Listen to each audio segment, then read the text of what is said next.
क्या होता अगर जुजुत्सु कैसन की पूरी कहानी शुरू होने से पहले ही ख़त्म हो जाती? क्या होता अगर यूजी सिर्फ एक नहीं बल्कि सुकुना की 20 उंगलियां एक साथ खा लेता? क्या सुकुना तुरंत कंप्लीट रूप में वापस आ जाता? क्या गोजो उसे रोक पाता या फिर यूजी इतिहास का सबसे शक्तिशाली सोर्सरर बन जाता? आज हम एक ऐसी ऑल्टरनेट टाइमलाइन में जाने वाले हैं जहां सिर्फ एक घटना पूरी दुनिया का फ्यूचर बदल देती है। और यकीन मानिए, इस कहानी का अंत शायद असली कहानी से भी ज़्यादा खतरनाक है। Chapter 1, the impossible event.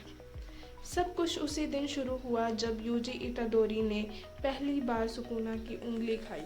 लेकिन इस टाइमलाइन में एक अजीब घटना हुई। स्कूल के नीचे छिपी बाकी उंगलियां भी किसी तरह एक्टिव हो गईं और देखते ही देखते सुकुना की 20 उंगलियां यूजी के सामने आ गईं। कोई समझ पाता उससे पहले एक मिस्टीरियस और पावरफुल कर्स्ड एनर्जी पूरे स्कूल में फैल गई। यूजी ने अपने दोस्तों को बचाने के लिए एक फैसला लिया। उसने एक के बाद एक सभी 20 उंगलियां निगल लीं। कुछ सेकंड तक सब शांत रहा, फिर धरती कांपने लगी, आसमान काला पड़ गया और एक ऐसी एनर्जी एक्टिव हुई जिसे महसूस करके सबसे पावरफुल श्राप भी डर गए।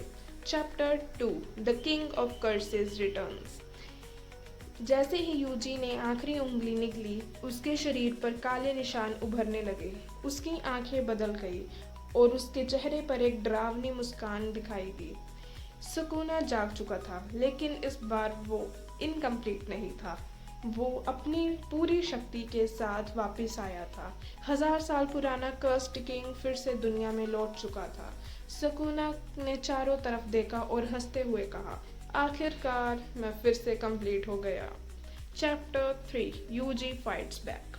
लेकिन कुछ अजीब हुआ। सुकुना ने यूजी का शरीर पूरी तरह अपने कंट्रोल में लेने की कोशिश की, लेकिन सक्सेसफुल नहीं हुआ, क्योंकि यूजी की विल पावर नॉर्मल इंसान जैसी नहीं थी। उसके मन के अंदर एक भयानक युद्ध शुरू हो गया। एक तरफ था सुकुना और दूसरी तरफ यूजी। हर कोई सोच रहा था कि यूजी हार जाएगा, लेकिन यूजी लगातार लड़ता रहा। वह जानता था अगर वह हार गया तो पूरी दुनिया खत्म हो सकती है। Chapter 4, Gojo shock.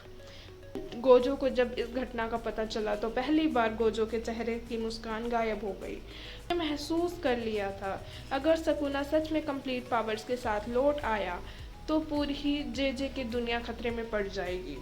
गोजो तुरंत यूजी के पास पहुंचा, लेकिन उसने जो देखा उसने उसे भी हैरान कर दिया। यूजी और सुकुना दोनों एक ही शरीर के लिए लड़ रहे थे।